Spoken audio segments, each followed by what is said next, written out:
Hi, I'm Mike and we're here at San Remo Back Beach for the Coast Care Victoria Summer by the Sea program, administered by the Department of Environment, Land, Water and Planning.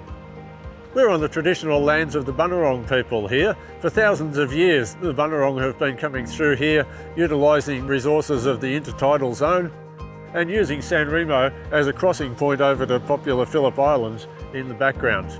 So we'd like to acknowledge the traditional owners, the elders of the Bunurong people, past, present and future, and any other elders from other groups who may be participating with us today.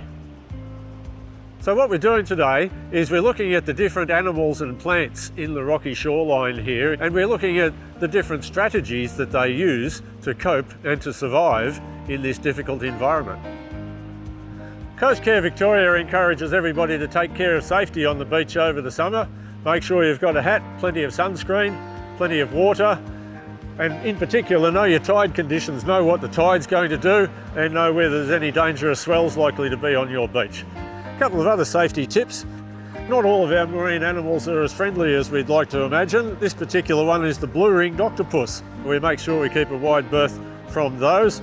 The other ones that can cause trouble are the cone shells. These ones are safe to handle because they don't have the live snail inside them, but if they do, they're capable of releasing a venomous sting.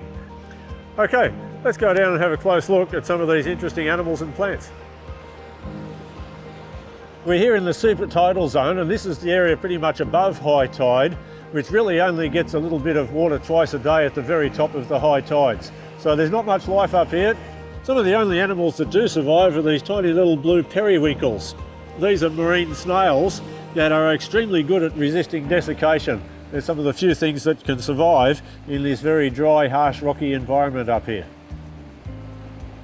Just in a short walk along the shoreline here, we've picked up some interesting indications of some of the animals that live in the Intertidal Zone.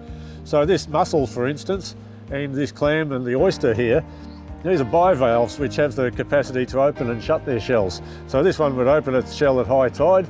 It's a filter feeder, so they would filter nutrition out of the water and close their shells to prevent drying out at low tide. And these turbo shells have an interesting feature, an adaptation to avoid predation. They have this operculum, which is kind of like a doorway that fits in there, and that prevents the animal from being pecked by seabirds such as seagulls and sooty oyster catchers. The tide's going down now and the rock pools in the Intertidal Zone are becoming exposed. And just here we've found some very nice little sea anemones. These creatures have a special adaptation. They have these tentacles that they wave around in the water to capture small particles of food. A lot of animals living here in the rock pools in the intertidal environment have to have some sort of protection, such as crabs have the exoskeleton, the protective shell.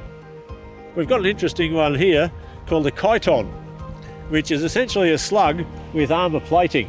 It crawls across the surface of the rock feeding on microalgae, and that armour plating, those shells across the back, protect it from being pecked by birds or attacked by any other animals. The third of our coastal zones is the subtidal zone, and obviously animals and plants living down there don't have the same problems with drying out as we do in the higher regions. But the problem they do face is the high energy environment, the big waves and the strong currents coming through. This bubbleweed has a special adaptation to that. It has this holdfast, which is the part of the plant that it uses to hold on to the rocky substrate below the water. As well as the seaweeds in the subtidal zone, we have a huge range of interesting animals, indications of which sometimes appear on the shoreline. This interesting specimen is not a tooth, it's actually the swim bladder of a porcupine fish, otherwise known as a puffer fish. It goes in here in the chest cavity, and if the puffer fish wants to rise up in the water column, it inflates it with air so it floats closer to the surface. If it wants to swim further down, it expels the air and loses buoyancy. And we must have some sharks in the area because we're finding some shark's eggs. This is the Port Jackson shark and this is the rusty cat shark. And they have a special adaptation of this curly bit at the bottom of the egg, which wraps around the seaweed and enables the shark egg to be held in position as the shark develops and grows. So today we've looked at the variety of life on the three zones along the coastline, the supertidal, intertidal and subtidal. And as we've seen, there's a huge variety of adaptations that creatures use to survive in those variable environments. So we hope you've enjoyed learning about that today. Thanks for joining us and have a great summer.